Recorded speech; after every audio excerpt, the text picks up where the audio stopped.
말의 힘은 대단한 거예요. 사람에 따라서. 그런데 하나님의 말씀이 얼마나 능력이 있겠어요? 그렇죠? 하나님의 말씀이 얼마나 능력이 있겠어요? 천지를 창조하신 분, 그분이 말씀하심에 다 이루었다. 예, 하나님의 말씀에 대한 능력을 믿는 게 중요해요. 어떤 사람은 그런 말을 했어요. 지금 20세기 살고 있는 그리스도인들이, 특별히 메신저들이, 세계 유명한 메신저들이잖아요. 우리에게도 저에게도 해당하는 겁니다. 하나님의 말씀을, 메시지를 전하는데 중요한 게 뭐냐면 하나님의 말씀에 대한 능력을 믿지 않는다. 하나님의 말씀의 능력, 하나님의 말씀의 능력, 그 말씀의 능력에 대해서 믿지 않고 메시지를 전한다.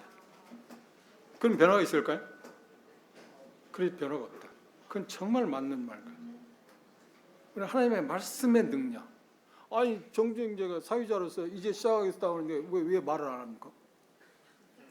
조용히 했잖아요. 그리고 지금 이 시간부터는 누구 시간입니까? 제가 시간이고, 제가 여러분에게 주어졌을 때 여러분이 말할 수 있는 시간이면 여러분이 말을 해야 한다니까요. 그때 말하지 않으면 안 돼요. 말하라고요. 아셨습니까? 네. 자, 2교시 갑시다. 자, 하나님 복음이 뭐냐?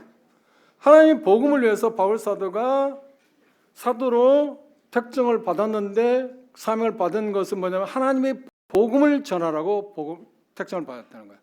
그러면 하나님의 복음이 뭐냐고 할 때 정의를 딱 내리기를 2절 읽어봅시다.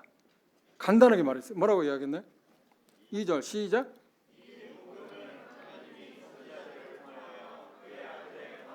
하나님의 복음이 뭐냐고 하면, 질문하면 이제 뭐라고 여러분 대답해요?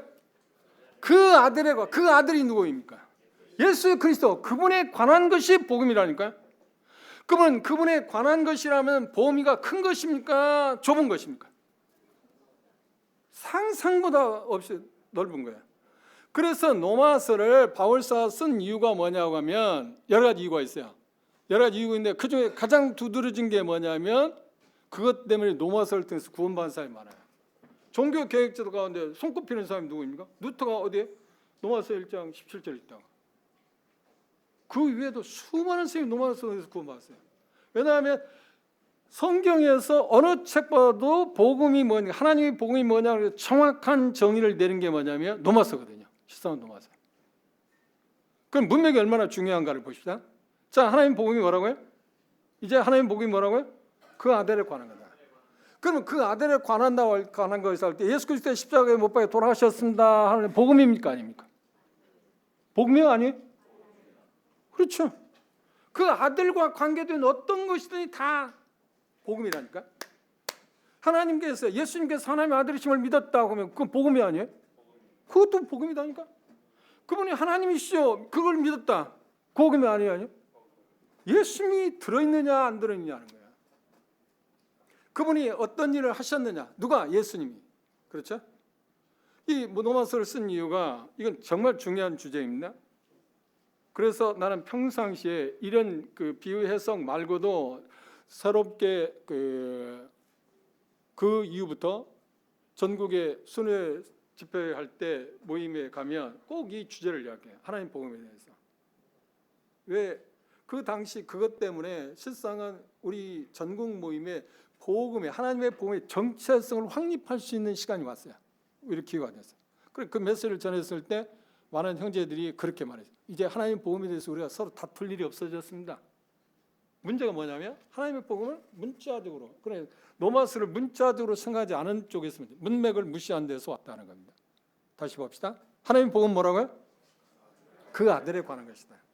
복음을 쓴 이유는, 로마서를 쓴 이유가 여러 가지, 5가지 지금 찾았어요. 그중에 가장 대표적인 게 뭐냐면 사도행 28절 보죠. 앞에 바로 보면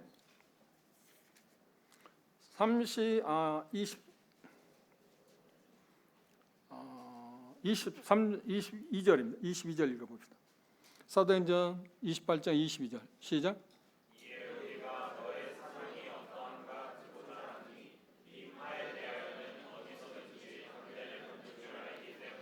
이파라고 그랬습니다. 이파, 저파, 대파, 속적파가 아니라 이파.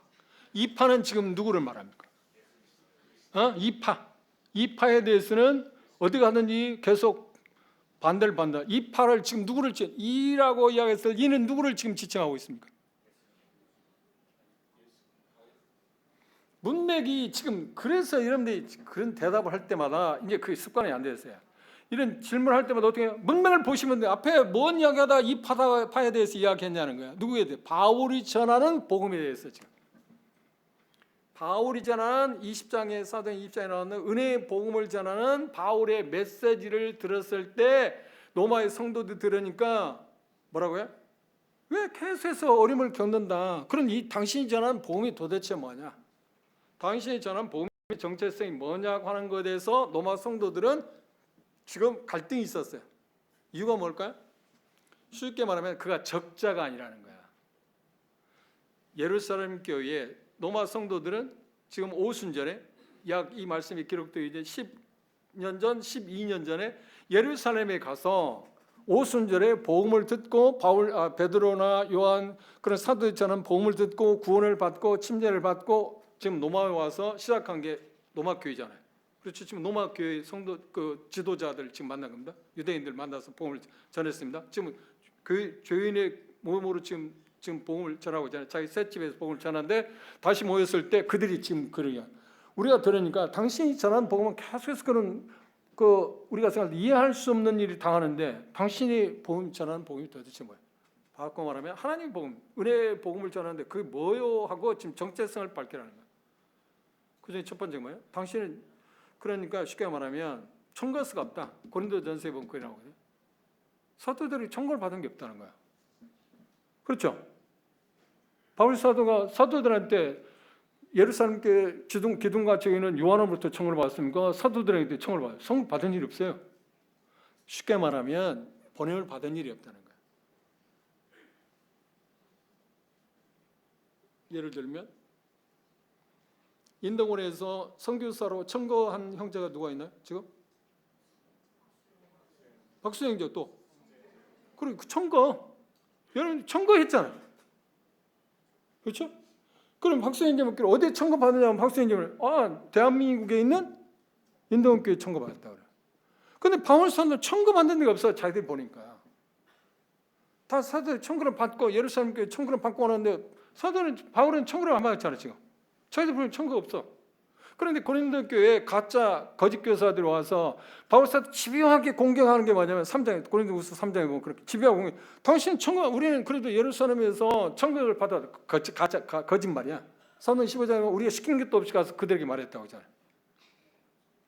자기들 청구를 갖고 있다.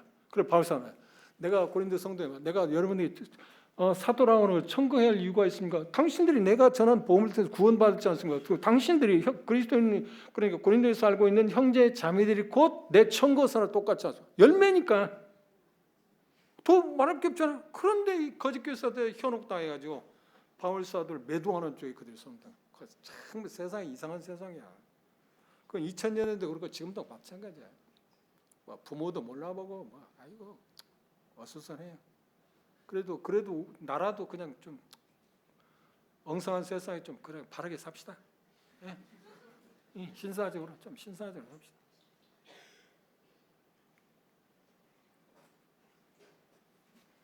그게 첫 번째고요. 적자가 아니라는 거고. 또 하나 바울 사도가 전한 복음이 자기들도 지금 자기들은 선교사들이 아니잖아요. 외부에 나가서 지금 이방인의 그 세상에 가서 복음을 전해서 유대인들부터 공격을 받은 일이 없잖아요. 자기들 지금 노마에 살고 있으니까. 그렇죠? 공격 받은 일이 아니에요. 자기 나름의 좀 어려움이지. 아직 64년 네로 황제에서 공식적으로 핍박을 받고 지금 순교를 당하는 그런 문제가 오기 전이니까. 평온한 시대니까. 그래서 바울 사도는 자기가 전하는 복음의 정체성을 밝혀야 할 이유가 있었어요. 지금 노마서를 쓴 배경입니다. 그러니까 여러분들 성경을 특별히 서신서를 보는데 어떤 성경을 볼 때 저자가 하나님께서 저자를 통해서 어떤 상황에서 그걸 설명하기 위해서 쓴 경우도 있고 그런데 이 노마서는 하나님의 복음이 뭐냐고는 그 정체성을 확실하게 설명하기 위해서 쓴 거예요. 노마서 쓴 이유가. 그럼 바울 사도는 그래서 갈라디아서를 보시죠. 자, 그럼 자기 정체성을 뭐라고 말합니까? 갈라디아서 1장 보십시오.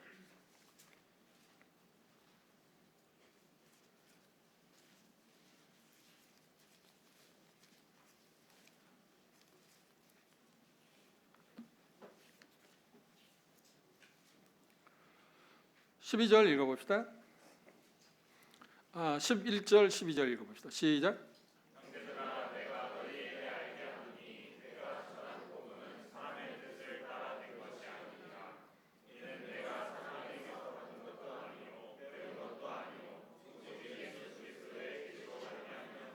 이부터 확실한 증거가 되어 있어요. 다메섹 도상에서 9장에서 그렇죠. 하나님 예수님께 직접 벌하신 예수님께서 그에게 나타나셔서 너는 나를 위해서 이방에 가서 복음을 전하라 3일 받았잖아요. 어떤 면에서 예루살렘 교회의 장로들하고 사도들은 그때 대등한 입장이 있었습니다. 그리고 쉬운 말을 우리 표현상 그럽니다. 예루살렘 교회 실세는 누구였냐면 베드로가 아니었어요. 누구요? 야고보. 예수님의 이복 동생 야고보. 그리고 기둥같이 여기는 사람들. 그들이 청근을 받지 않았어요. 근데 예수님한테 직접 청근을 받은 거야. 그런데 지금 로마에 있는 성도들이나 로마에 살고 있는 유대인들이 그걸 알아요, 몰라요? 몰라. 그래서 하나님의 복음의 정체성을 정확히 밝힐 필요가 있어서 성령님께서는 로마서를 쓰게 한 거예요. 로마서 쓴 이유가. 그러니까 어떤 서신을 접할 때마다 분명한 게 뭐냐면 항상 어떤 이유들이 있었어요. 그 최초의 수신자들이 무엇인가를 밝혀주고 알려주기 위해서 성령님께서 저자들이 붓을 들게 한 거예요. 그것을 우리가 알아야만 정확히 이해할 수 있어요. 그러면 그 근거지를 그러니까 역사적인 문맥에서 찾아본다는 게 뭐냐면 사도행전, 서신서를 볼 때 사도행전에서 고린도 교회를 우리가 현황을 알기 위해서 우리는 사도행 18장에 고린도 교회 형편을 우리가 먼저 봐야 하잖아요. 그래야 이해할 수 있어요. 고린도 전후서를. 그거 무시해버리면 역사적인 걸 근거를 무시해버리면 우리는 어떻게 찾을 수 있는 게 없잖아요. 로마서도 마찬가지. 좀 나가 봅시다. 그런데 로마서 돌아가셔서 1장 다 이야기할 수 없고 가장 중요한 겁니다. 지금 문맥이 얼마나 중요한가를 지금 이야기해서 그럽니다. 15절 읽어봅시다. 로마서 1장 15절 시작.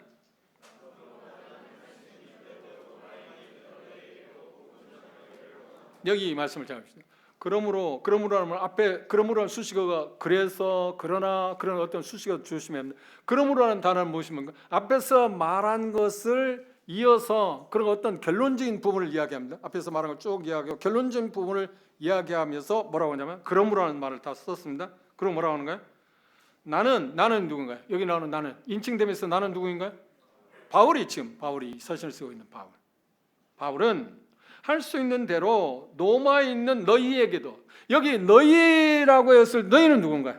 로마에 있는 사람이겠죠. 여기 지명을 로마라고 그랬으니까. 그럼 로마에 있는 너희라고 말할 때 너희는 누굴까요? 로마에 있는 구두자들이야? 로마에 있는 성도들이야? 경기도에서 이 메시지를 일꾼들이 뭐라고 했어요? 여기 너희가 누구냐고 하니까요. 많은 일꾼 형제들이 뭐라고 하냐면 로마에 있는 구두자들이요. 왜요? 물어보니까 아니 복음은 구두자들이 해당하지 무슨 성도의 복음이 해당하지. 그래 그게 지금 우리의 문제예요. 문맥을 무시한 거야. 잘 보십시오. 여러분이 지금 이건 대단히 어떤 도전이 될 수 있는 이야기입니다. 성도에게 복음이 필요합니까? 복음 필요하지 않습니까? 그렇지. 하나님의 복음이라고 하는 말은 그래서 3장 21절에서 칭의 문제가 있고요. 그리고 6장부터 성화 문제가 있고 8장 후반부에서 영화라는 문제가 있어요. 이 세 가지를 다 함축한 것을 뭐라고 하냐면 하나님의 복음 안에 들어있는 거야. 그러면 바울 사도가 지금 로마에 가서 너희는 지금 대상은 누구인가? 로마에 있는 성도들에게 복음을 로마서를 쓴 거지 로마에 있는 구도자들에게 이 로마서를 쓴 게 아니다니까. 서신서는 전부 수신자가 누구야? 그 지역에 있는 성도들에게 쓴 거야. 에베소서는 누구에게 썼어? 에베소 지역인 아시아의 가장 큰 도시였던 당시 50만이나 살았답니다. 그 도시에 거주하고 있던 에베소 지역에 있는 성도들이 쓴 거예요. 로마에 있는 성도들이 썼어요. 그럼 너희는 누구예요 지금? 로마에 있는 성도들이 썼다니까. 문자와 문맥을 무시하니까 복음은 당연히 누구에게 해당해요? 구두자들에 해당하는 거라고 생각한 거야. 저도 그렇게 생각하고 산 사람이에요. 죄송합니다. 그걸 제가 잘 몰랐을 때는요. 제가 초기에는 저를 아는 형제자매들이 제가 처음 구원받고 복음을 전했어요. 가르치는 건 나는 잘 모르니까. 그렇죠? 복음을 전했어요. 그럼 시간만 되면 예수님의 복음을 내가 발견한 그 예수님에 대해서 이야기했어요. 복음을 전했어요. 그리고 시간이 지나고 한 2년이 지났을 때 저기에서 어떻게 됐든 간에 영적인 멘토가 박준영입니다. 박준영이 저를 만나지. 조용 형제는 내가 보기에 전도자가 아니라 교사 같아. 그렇게 했어요. 그런데 그 말은 되게 충격적인 말입니다. 그래서 아까 말씀드린 것처럼 꽤 오랜 시간이 흐른 후에 그 복음 문제 때문에 한 7년이나 제가 생각 8년 되는데 그때 광주 내려가면서 갇힌 탈을 타고 왔어요. 그때 여쭤봤어요. 형님 혹시 기억하십니까? 제가 구원받은 지 2년 됐을 때 형님이 제게 그런 말씀하셨는데 기억하시면 아무 기억하지? 나 그걸 기억할 줄 몰랐어요. 왔다 갔다 하니까. 그걸 기억하지 몰랐어요. 그게 기억하지. 그게 정말 했습니까? 그런 거. 그렇다는 거야. 형님 보기에 제게 그게 보였대요. 그래 주영 형제는 전도자보다는 교사 같다. 그 말을 듣고 충격을 받았을 뿐만 아니라 그 말을 듣는 순간부터 제게 하나님께서 어떤 마음을 주셨냐면 이미 구도자들, 구원받지 않은 사람에 관심이 가는 게 아니라 구원받은 형제 자매들에도 관심이 갔어요. 이 형제 자매를 내가 어떻게 돌봐야지? 그런데 환경적으로 그런 계기가 왔어요. 어떤 환경이냐면 장동교에서 우리가 나왔거든요. 그런데 구원받았다고 침례 받았는데 장동으로 돌아가는 사람이 있는 거야. 그게 이상하네? 이게 웬일이지? 뭐가 문제지? 그러면 복음에도 어떤 문제가 있었죠. 저는 복음에도 문제가 있을 수 있죠. 또 하나는 뭐가 있어요? 양육, 성도들 가르치는 문제가 있겠구나. 환경적으로 하나님께 저에게 그런 길을 가도록 그쪽에 관심을 갖게 하도록 하나님이 하신 겁니다. 나는 몰라요. 왜 그랬는지. 그런데 저는 이제까지 삶을 살아오면서 제가 스스로 내가 이렇게 해야겠다 해서 결정한 일이 딱 한 번밖에 없어요. 일생을 살아오면서. 항상 등 떠밀려서 살았어요. 어떤 환경, 어쩔 수 없는 환경이니까 내가 그걸 했어요. 그냥 다른 사람이 없으니까. 그리고 마지막 내가 계속 기도하는 중에 이렇게 하겠다고 하는 게 뭐냐면 순위사역. 이제 목회의 사역 60세가 돼서 딱 은퇴하고 이제 하나님 앞에서 자비령하고 전국 형제 자매들을 찾아다니면서 지역교회 기회가 주면 시간이 주어지면 내게 주어진 은사를 활용하겠다고 하는 것을 내가 결정했어요. 그리고 과단성 있게 딱 동선에 떠났어요. 그리고 떠나온 지 17년 됐잖아요. 그렇지만 그 일에 그 전에는 계속 하나님께서 밀기 때문에 어쩔 수 없이 내가 왔다니까. 살아왔다니까. 그래서 제가 그런 이야기를 한 번 있어요. 여담입니다. 미국에 부호라고 하면 우리나라 부호들은 안 되잖아요. 재산 가치가 물론 버금 가는 사람도 있지만 부호 가운데 한 사람이 외동딸이 하나 있어야 합니다. 그래서 신문 광고에 냈어요. 신문 광고에 사위를 찾는데 사위감 찾는데 내가 제안하는 것을 시행하는 사람에게 사위를 삼겠다. 그건 제안한 게 뭔지 몰라요 지금. 많은 사람들이 젊은이들이 그 사람의 부가 됐든 그 딸이 얼마나 아름답고 하는 거 여러 가지 것을 측정하고 관심이 있어 수많은 젊은이들이 그 집에 모였는데 그 부호가 내 딸을 데려가기 위해서는 그러니까 사위가 되기 위해서 첫 번째 조건이 딱 하나 있는데 그걸 여러분들이 수행한다면 내 딸을 주겠다고. 그러니까 젊은이들이 딱 하나다 보니까 이게 뭔지는 지금 모르잖아요. 그게 관심이 있어요. 그게 뭡니까? 여기서도 뭡니까? 저기서도 뭡니까? 그러다가 뭡니까로 끝나면 안 되잖아요. 그게 뭡니까? 하니까 따로라고. 그래 가는데 앞에 대정원이 있는데 우리는 그 잘 이해 안 되잖아요.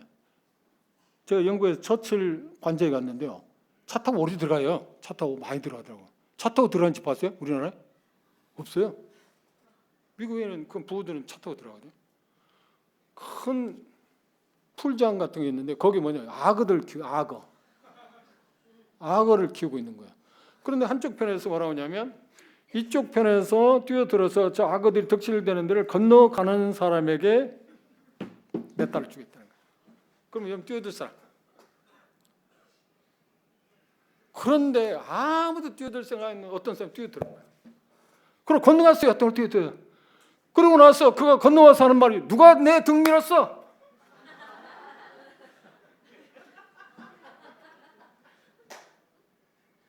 내가 그 이야기를 듣고요. 내가 하나님께서 나를 그렇게 하셨구나. 악어인데 내가 왜 가려고 그래요? 나도 멍청한 사람 아닌데. 어려운 일을 하잖아. 그럼 등 미니까 그냥 나도 등대를 하나님 항상 내 등을 켜서 너 가. 너 필요하잖아. 그걸 해. 그래서 한 거야. 해온 거야. 살아온 거야. 그렇게. 바울 사도에 다시 돌아와서 바울 사도에게 지금 자기 마음 가운데 생각하고 있는 것은 복음을 전하는 건데. 그러니 복음 가운데서 지금 중요한 게 뭐냐 하면 너희에게도, 그러니까 너희에게도 하는 말은 칭의 문제에 대한 관계된 복음을 전하겠다는 말입니까? 성화나 영화에 관한 복음을 전하겠다는 말입니까? 너희에게도 할 때. 이미 그들은 칭의, 의롭다 하심 받은 사람들이잖아. 구원받은 성도들이니까 그들이 복음을 전하겠다는 말이야. 지금 뭐예요? 그러면 성화, 영화. 그래서 로마서를 보면 1장 18절부터 3장 20절까지 누가 이 복음의 혜택을 받을 수 있는가 하는 것을 말하기 위해서 모든 사람들을 죄 아래 가둬놨다. 그래서 미개이든 도덕적이든 양심적이든 율법에 의해서 의롭다함을 얻는 사람이든 모든 사람을 포함해서 내 불의를 언급하면서 뭐라고 하냐면 다 죄이다. 결과는 그렇죠. 누구든지 이 혜택을 받을 수 없다. 그럼 3장 21절부터 하나님이 그 일을 하셨다. 누구를 통해서? 예수 그리스도를 통해서. 이게 칭의 문제 아닌가요? 이 복음을 이미 로마 성도는 어떻게 했어요? 예루살렘에 와서 이 받아서 구원받은 사람들이죠. 그런데 그들에게 지금 배워야 할 게 뭡니까? 드려야 할 소식이, 기쁜 소식이 또 하나 있어요. 뭔가? 성화. 우리가 오해하는 게 뭐냐면, 그러니까 믿음으로 의롭다함 받는 것만 은혜로 되어진 거, 기쁜 소식이고, 성화를 생각하면 어때요? 이거 괴로운 소식 아닌가요? 어떻게 그렇게 살란 말이야, 나보고. 나는 그렇게 할 힘도 없는데. 그런데 그게 복음이라는 거야. 어떻게? 성령이 하시겠다는 거예요. 성령이 하시겠다. 영화, 우리가 예수님처럼 어떻게 변화돼? 궁극적으로 어떻게 변화돼? 그거 예수님이 하시겠다는 거예요. 그래서 기쁜 소식이라니까. 복음, 그걸 순수한 말로 해석하면 뭐라고 해? 아, 복음 순수한 말로 해석하면 뭐야? 무슨 뜻이냐고요. 여러분들이 대답을 말할 시간이다니까. 기쁜 소식, 복된 소식이야. 칭의만이 복된 소식이 아니라 기쁜 소식이 아니라 성화도 기쁜 소식이고 복된 소식이고 영화도 기쁜 소식, 복된 소식이다. 그런데 우리는 문맥을 무시하다 보니까 칭의만 복된 소식으로 생각해 왔다는 말입니다. 이해하셨나요? 그러면 이제 내게도 복음 필요해, 복음이 필요하지 않아요? 나에게도 절실히 복음 필요하다니까. 어떤 복음? 성화에 대한 것, 영화, 소망에 대한 것. 아까 이야기를 하다 말았습니다. 그런데 처음에 제가 복음 전하는 쪽에서 복음을 전했어요. 그리고 저를 아는 초기의 형제들은 정종이 이제 복음을 잘 전한다. 모르겠어요. 복음을 전했는지는 잘 모르겠지만 개인 상담을 아마 잘 했을 겁니다. 물론 대중적인 복음을 했으면 호남증이 있을 때 대중적으로 여러 지역교회 다니면서 복음을 전했습니다. 그런 게 이제 있다가 오랜 세월 흘렀습니다. 그래서 제 동선에서 목회할 때 여러 지역 형제님들, 그런 것을 아는 형제들이 저를 초청했어요. 복음 집회인데 형제님 오셔서 이번에 복음 집회를 좀 해주십시오. 그때 제가 거절했어요. 몇 군데나 거절해요. 왜냐하면 뭐라고 거절하는지 아십니까? 나는 전도자가 아닌데요. 전도자 은사를 가진 형님들을 초청하시죠. 그러면 그분들이 그 지역교회 일꾼들이 저에게 뭐라고 하냐면, 아니 그건 아는데 저 형제도 옛날이라고 말하겠죠. 복음을 전했으니까 그 복음을 전해 달라고 하는 겁니다. 그럴 때 나는 못 갑니다. 왜? 나는 전도자 아니니까. 왠지 아세요? 이 복음을 그렇게 획일적으로 나는 받아야 된다. 그 당시 말이야 문맥을 무시했다. 그래서 사도행전 5장을 보실까요?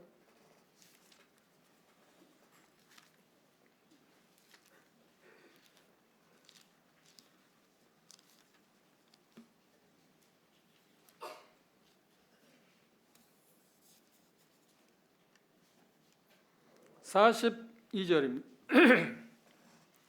읽어봅시다. 사도행전 2장 42절 읽어봅시다. 시작. 사도행전 5장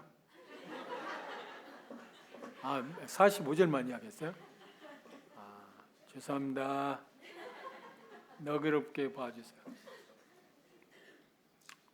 읽어봅시다. 시작.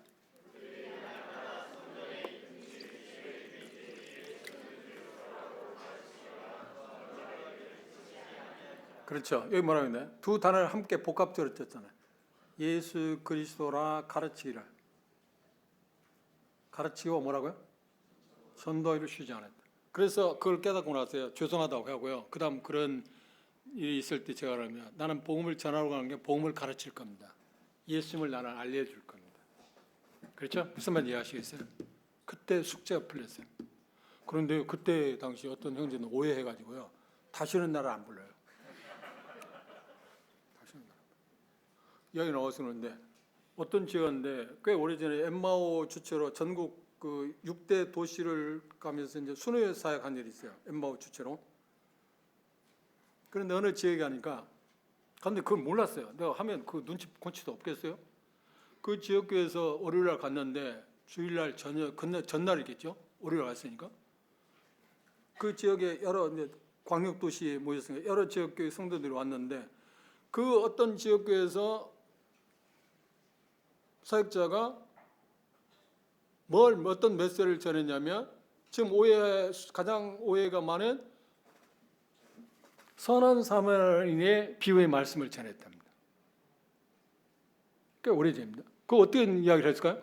지금 아까 우리가 그 우화적인 그런 영예를 한 거예요. 그런데 나는 그 뭣도 모르고 그걸 알았으면 내가 그런 이야기 하겠습니까? 눈치코치도 모르게? 나도 눈치코치가 있는 사람인데.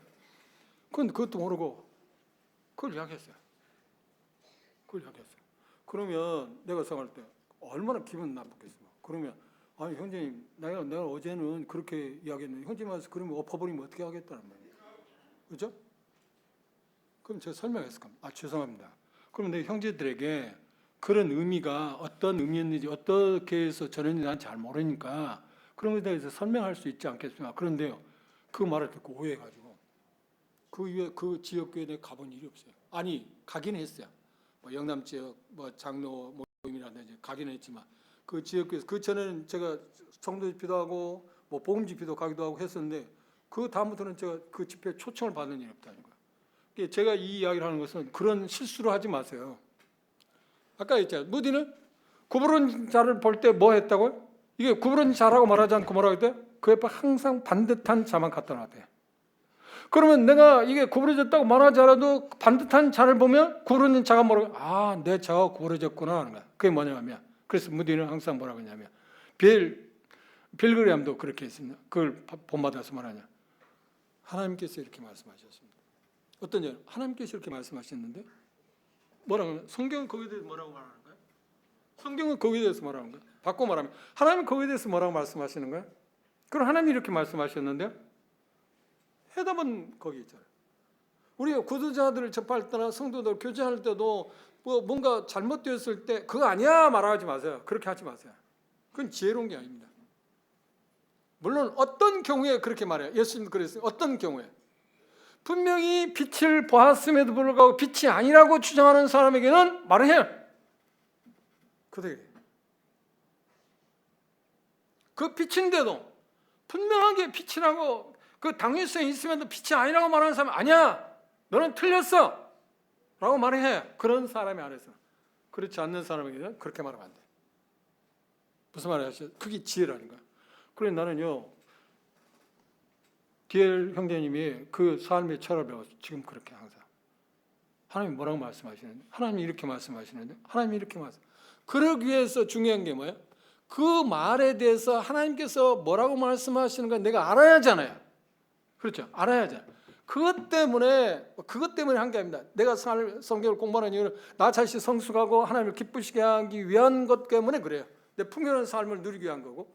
그리고 부수적으로 따라온 게 뭐냐면 그런 어떤 반대에 부딪힐 때마다 합당하게 하나님의 말씀을 통해서 뭔가 가르치고 알려주기 위해서 하는 겁니다. 장로의 자격 가운데 나는 최고로 나서 더 그걸 절신하게 장로들의 자격 가운데 잘 가르치는 사람이라고 했어요. 다녀보면 이게 우리 현 주석이랍니다. 어떤 지역교회는 장로들이 성경을 잘 몰라요.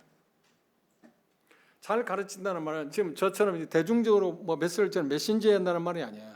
성도들이, 형제자매들이 아니면 구두자들이 성경에 대해서 어떤 얘기를 할 때 그때 적절하게 상담할 수 있는 수준은 돼야 한다. 그건 상대적이야. 물론 상대적. 무슨 말을 하겠어요?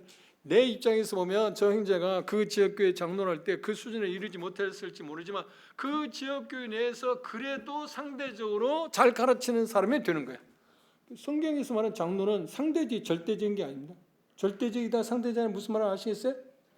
그래서 인동원의 장로님이 쉽게 말하면 지금 5분 계시죠? 장로 일을 하시는 형제님이 어느 지역교회 하면 장로를 못할 수 있어. 왜냐하면 그곳에 수준이 더 높을 수 있으니까.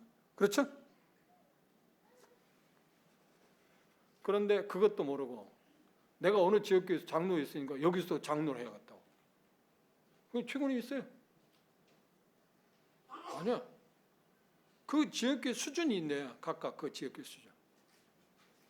그런 면에서 보면요. 인도원 형제 자매들은 정말 하나님께 감사해요. 여러분들의 인도자들에 대해서 하나님께 정말 감사해요. 제가 말했잖아요. 신사들이니까. 교양 있는 사람들. 내가 그러기를 원하지만 그렇지 못할 때 있어요. 그리스도인의 가장 중요한 덕목이 뭘까? 나는 신사도라고 생각해요. 교양 있는 사람. 기본을 아는 사람. 기본은 알아야 하잖아요. 사람이 사람들의 모습이 뭔가 기본이 있는 사람 아닙니까? 교양 있는 사람 아닙니까? 더군다나 그리스도이면 우리가 구도자일 때도 그런데 그리스도인이 됐을 때도 더 우리는 기본적인 사람이어야 한가요?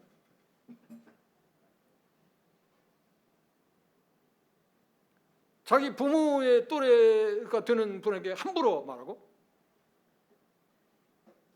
세상에서 그러면 안 되는 거예요. 그럼 그리스도인이 그러면 되겠어요? 우리가 주님을 배워간다는 것은 뭘 말합니까? 우리가 하나님의 말씀을 배운다고 하는 뭘 말합니까? 우리는 교양이 되는 거예요. 신사적인 사람. 기본을 지키는 사람. 그게 인격과 관련되어 있습니다. 그런데 우리는 자꾸만 주님을 섬기면서 치중하는 게 뭐냐면 일 중심에서는 안 돼요. 일해야 해요. 그렇지? 그런데 일 중심이면 안 되고 사람 중심이에요. 사람 중심. 저도 동서는 20절 목회 할 때 처음에는 일 중심이었어요. 그래서 그 일에 방해되면 사람 대해서 가차없이 자르고 그랬어요. 그런데 경험하다 보니까 사람 중심이다 보니까 나는 그 일을 안 했으면 하지 사람을 잃고 싶은 마음이 없어요. 저는 일을 안 해. 그 일 때문에 사람을 잃게 된다면 나는 일을 안 해. 그런 쪽 선택했어요. 사람을 중시하겠어요. 성경에 나오는 인물들 가운데 사람을 참 가장 중시하는 사람이 누굽니까? 예수님 말고 바나바라는 사람입니다. 나는 바나바를 대단히 존경합니다. 나는 바나바를 닮고 싶어요. 바울은 나는 뭐 발 밑에 따를 생각도 아예 생각 안 해요. 바울은 하나밖에 없으니까. 근데 바나바는 우리는 얼마든지 돼 있어요. 그분이 가장 두드러진 특징이 뭐냐면 사도행 강의를 들으시면 알죠. 그분은 참 사람을 중시하겠어요. 자기 처 조카이기 때문에 마가 요한을 사도행 15장에 2차 전도를 떠날 때 데리고 가겠다고 한 건 아니에요. 인적 관계이기 때문에. 그가 젊어서 실수했지만 13장에 실수하고 무서워서 도망갔지만 그래도 이 젊은이에게 다시 기회를 줘야 하잖아요. 그렇죠. 청년의 특징이 안 그런 거 아닌가? 청년의 특징이 뭐예요? 실수할 수 있다. 그럼 실수하면 어떤 거예요? 나는 청년들에게 실수할 수 있다. 실수해라. 그걸 두려워하지 마라. 중요한 건 뭐예요? 실수했을 돌이키면 되잖아요. 그게 청년의 특징이야. 그걸 이야기한 거야. 바울사도에. 그런데 바울사도의 원칙은 뭐예요? 나는 그렇게 실수한 사람하고 지금 함께 할 수 있다. 실수했기 때문에 함께 할 수 있다는 게 아니라 바울사도의 깊은 뜻을 그랬습니다. 그런 자세를 취하는 입장에 있을 때 다시 말하면 그걸 회복하기 전에는 내가 다시 어떤 기회를 주고 싶다. 이것도 바울사도의 말이 맞는 거예요. 그래서 두 분이 갈라서 설 때 누가 오르냐? 아니요. 두 분 다 그럴 수도 있고 두 분 다 오를 수도 있어요.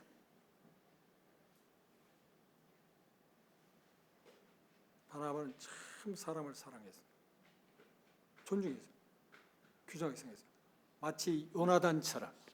요나단과 다윗 관계 알잖아. 요나단 어떻게 했냐? 다윗을 누구처럼 사랑했다고요? 자기 생명보다 사랑했다. 그래서 요나단 죽었을 때 다윗이 어땠는지 아세요? 슬퍼할 때 어떻게 했어요? 자기 참 정말 사랑하는 사람이 죽은 것처럼 애곡했어요. 그래서 다윗과 요나단의 관계를 뭐라고 해요? 요즘 세상에 말하는 말대로 뭐야? 남자들끼리 사랑하는 사람 그런 관계를 뭐라고 해요? 로맨스라고 하잖아요. 그런 관계로. 그렇게 정말 애정적으로 살아야 돼요. 그럼 바나바가 얼마나 사람을 사랑하는지 아십니까? 사람 중심인데 아십니까? 자, 바울이 사울입니다. 그때 당시는 다메섹에서 예수를 만났습니다. 그리고 다메섹에 가서 복음을 전했습니다. 그런 죽이려고 하니까 속구리 비행기 타고 어디로 도망갔습니다. 어디로 갔습니까? 아라비아로 3년 동안 있다. 그래서 다시 돌아왔습니다. 다메섹. 그래서 사도행 19장 23절 보면 어떻게 나오냐? 예루살렘에 왔습니다. 예루살렘에 오니까 사도들과 장로들이 바울 사도를 만나려고 합니까? 안 만나려고 합니까? 안 만나요. 이 사람이 위장전술로 우리를 이제 잘 잡아가기 위해서 꾀를 쓴다. 근데 그때 뭐라고 했나? 누가 나섰냐? 바나바가 나왔다. 내가 이 사람을 보증합니다. 형제 자매 관계가 무엇입니까? 형제라고 자매라고 부르는 건 무엇입니까? 어떤 상황이든지 내가 이 사람을 내가 보증하겠습니다. 이게 형제 자매 아닌가요?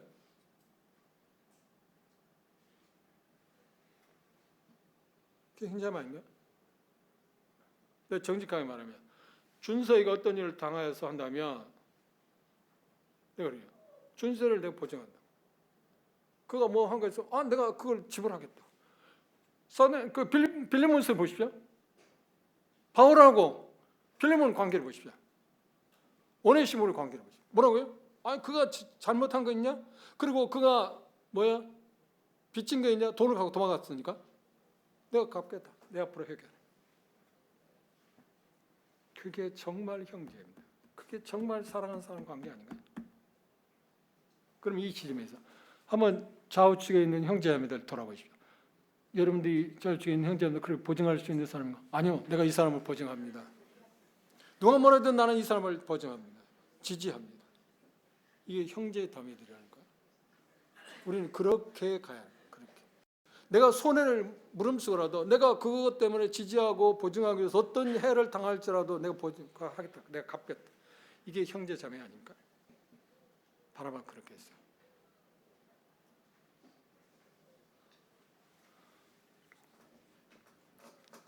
디모데후서 3장 16절에 보면 성경의 기능이 4가지로 이야기합니다. 교훈과 책망과 바른교훈과 의로 교육하기 유익하다. 그런데 성경의 기능 4가지를 잘 했을 때 그 기능이 제대로 발견했을 때 결과는 어떤 게 나온다고요? 첫 번째는 뭐라고요? 어떤 일을 잘하는데 구비시키는다고요? 아니요. 그건 두 번째요. 첫 번째는 하나님의 사람으로 온전케 한다. 그 다음 선한 일을 하기에 그런 일을 하기에 구비시키는 것. 하나님 말씀의 기능이 첫 번째는 뭐예요? 그리스도를 닮게 인격의 문제라니까요. 목표를 그것에 했어요. 우리 일 열심히 해. 일이 문제가 아니야. 제가 사도행 강의할 때 이야기했을 겁니다. 마가복음 3장에 보면 예수님이 제자들 선택해서 첫 번째 뭐 하기 위해서 선택했다고요? 전도하고 뭐 기적을 행하고 이적을 행하고 그러면 나가서 예수님 대신 어떤 일을 하기 위해서요? 아니요. 그건 두 번째. 첫 번째 나와 함께 하기 위해서. 나와 함께 하기 위해서. 나와 함께 하기 위해서. 삶을 나누기 위해서. 그게 첫 번째. 거기에서 힘을 얻어서 주님을 닮은 사람으로서 어떤 일을 하게 하는 것이 주님의 목표였다는 거예요. 맞는가요? 우리 목표도 그거 아니야 합니까? 저도 오랫동안 일 중심적인 삶을 살아왔기 때문에 거기에 폐해가 얼마나 무서운가를 알아요. 뼈저리게 느껴져요. 그래서 로마서에 다시 돌아와서 문맥을 무시한 데서 이렇게 문제가 왔어요. 그래서 복음은 제가 어떤 지역교회 가서 물어보면 뭐라고 하는지 아세요? 대다수가 대답을 그렇게 해요. 아니 복음은 구두자들에게 해당하죠. 아니 성도인 나는 구원받는데 무슨 복음에 해당합니까? 제가 이 로마서를 그 하나님 복음에 대해서 설명하기 전에 물어보면 그렇게 다 거의 대답해요. 그리고 정말 그럴까요? 그럼 펴볼까요? 하나님 뭐라고 말씀하시는지 펴봐서 말해요. 그리고 말해요. 그러면 이제 뭐라고 대답하시겠습니까? 물어봐요. 복음은 형제 자매들이 필요합니까? 그럼 뭐라고 해요? 복음은 여러분이 필요하십니까? 그렇습니다. 구두자들보다도 내게 더 필요해요. 나는 주님을 닮아야 돼. 이게 문맥을 무시한 데서는 가장 폐단된 건 하나예요. 또 찾아볼까요? 몇 군데 찾아봅시다. 이게 우리에게 문맥이 얼마나 중요하냐. 그러니까 문자는 뭐가 결정한다고 그랬습니까? 문맥이 결정한다고 그랬습니다. 자, 계시록 3장 20절 잘 아시죠? 20절 말씀 보십시오. 한번 펴보십시다.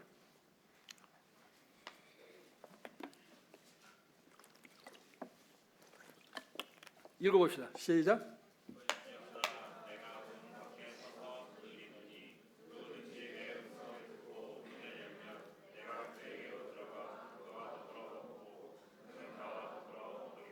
예. 계시록 3장 20절 뭐 장세인이 신사하니까 안 물어보죠. 이 말씀을 복음을 전하면서 예수님 영접하러 올 때 이 말씀을 사용하신 일이 있으시죠? 그 신사야. 나도 했어요. 근데 문맥을 보면 그 사람들이 구도자들에 해당하는 말은 아니에요. 누구에게? 라오디아 교회에 지금 심심한 사람. 이것도 저것도 아니고. 제가 이제 심심한 사람이다 하는데 미지근한 사람들, 미지근한 형제 자매들에게 그들 그러면 예수님이 지금 그들이 이렇게 나왔다는 말입니까? 이걸 뭐라고 표현하냐면 수사법 가운데 그렇지 은유적인 표현이라고 그래요. 수사법 가운데 여기 교재 보면 수사법이 한 17가지가 나왔습니다. 수사법 가운데 하나가 뭐냐면 그러니까 표현 방식, 의사 전달하는데 표현 방식 가운데 하나가 은유적인 표현도 있고 그 중에 하나가 지금 우리가 앞으로 배울 비유가 거기 하나 들어있는 거다. 그러면 이 말씀은 뭔가요? 미지근한 라오디아 교회 성도들에게 지금 은유적인 표현으로 어떤 거냐면 예수님이 마치 그들의 마음 밖에 서 계신 분으로 예수님은 묘사해 왔어요. 그 말은 뭔가? 그 다음 말씀에 같이 먹고 마신다고 표현했잖아요.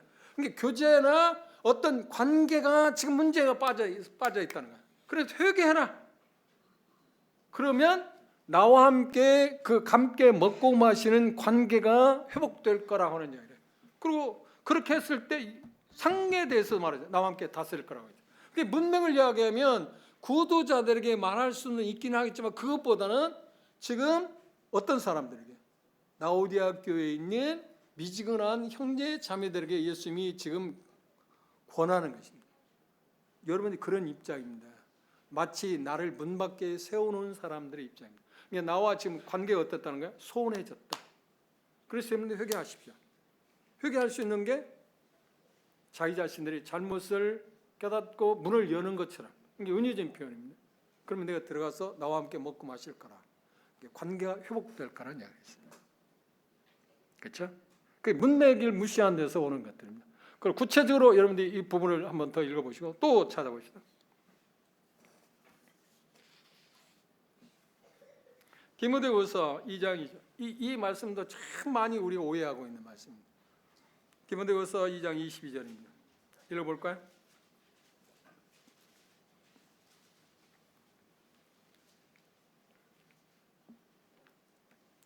읽어봅시다. 지금 디모데후서 2장 22절 단락 가운데서 우리가 어제 저녁 많이 설명했지만 여기 너는 진리 말씀을 옳게 분별해서 볼거리 있는 걸로 하나님께 인정된 자로 들을 힘쓰라고 할 때 15절 이야기했잖아요. 그 단락 가운데 들어있는 말이 있습니다. 그러면 계속 이어져 가고 있는 가운데서 22절을 지금 이야기했습니다. 여기 가장 중요한 건 뭔가 읽어봅시다. 시작.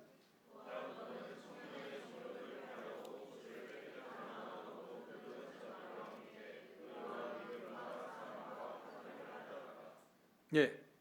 자, 그러면 우리가 어제처럼 잠시 우리가 관찰해서 찾아본 것처럼 디모데후서 2장 14절부터 단락이 시작됐죠. 그렇죠? 그러면서 어제 물었지만 그 다음에 어떤 단락이 어디 끝난다고요? 어디 끝나요? 중간에 끊어지는 데 있어요? 없어요? 동그라미? 없어요. 그리고 끝을 가져요. 단락과 지금 하나님의 말씀을 분별하는 말씀과 연관해서 이 지금 단락이 이어지고 있어요. 지금 계속 흐름이 문맥입니다. 문맥이라 하면 쉽게 말하면 지금 청년의 정욕에 대해서 이야기했습니다. 청년의 정욕이라는 문제가 나와 있습니다. 여기 지금 핵심이 청년의 문정입니다. 청년의 정욕이 뭐냐고 하는 것을 우리가 말할 때 문맥을 살핀다는 거야. 문맥을 살핀다. 그럼 보십시오. 얘 그냥 놀면 좀 심심하잖아요. 얘 좀 사용합시다.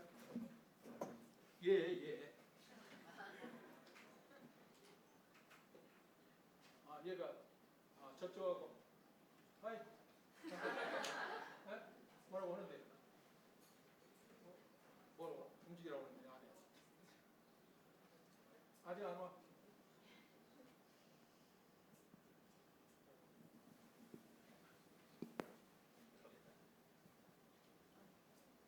민지야, 주인아. 아, 그렇지. 아, 왜 안 돼? 아, 됐어. 왜 웃어요? 그래, 저 형님이 기뻐할 거 아닙니까? 오는지 안 오는지 아니까. 그 의사소통이거든요. 참 이상하네.